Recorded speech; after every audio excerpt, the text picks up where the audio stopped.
ग्रामीणमधील भाजपचे पदाधिकारी संदीप माळी यांच्यावर झालेल्या तडीपाराची कारवाईवरून मनसेचे आमदार राजू पाटील यांनी मुख्यमंत्री एकनाथ शिंदे व खासदार डॉक्टर श्रीकांत शिंदे यांच्यावर जोरदार हल्लाबोल केला। संदीप माळी यांच्याशी माझे वैयक्तिक संबंध असून निवडणुकीत प्रत्येक जण पक्ष बघत नाही, मित्र म्हणून संदीप माळींनी निवडणुकीत मला उघडपणे समर्थन दिल्याने त्यांच्यावर तडीपाराची कारवाई करण्यात आली।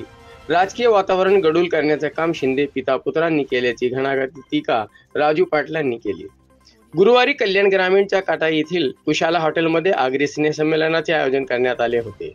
संमेलनात कल्याण ग्रामीणमधील मनसेचे उमेदवार राजू पाटील, चेतन महाराज, आगरी वधूवर समुदाय गुरुवारी कल्याण ग्रामीण काटा येथील कुशाला हॉटेलमध्ये आगरी स्नेहसंमेलनाचे आयोजन करण्यात आले होते।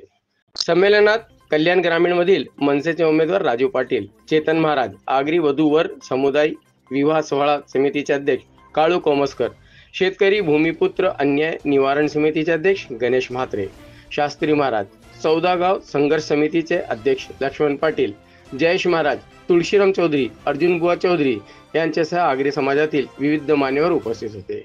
या संमेलनात आगरी समाजाने कल्याण ग्रामीणचे उमेदवार राजू पाटील यांना पाठिंबा जाहीर केला आहे। त्यांचं उदाहरण आम्ही प्रत्येक वेळेला देत असतो।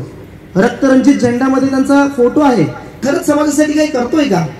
आज पाहायला गेलं तर समाजातील व्यक्तिमत्वाची काय आज संदीप माळीला काय सांगणार? मी काल त्याने माझ्या गावात कार्यक्रम ठेवलेला। संदीप माळी माझा मित्र आहे, माझा नातेवाईक आहे, ते बाबा आमचे रिलेशन आहेत, अख्खी फॅमिली माझी घर येतो।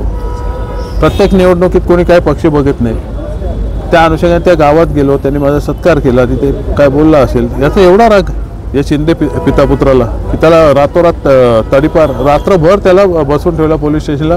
मी गेलेलो आज मानपाडा पोलीस स्टेशनला, भेटलो त्याला, तो बोलतो काय नाही तडीपारी केली चालेल पण तू बिंदास राहा। कसं शेवटी एक राजकारण एका लिमिटच्या पुढे जाऊन जो वातावरण गडूळ करायचं काम हे शिंदे पिता पुत्रांनी घेतलंय ना, हा कुठेतरी संपवायची वेळ आली।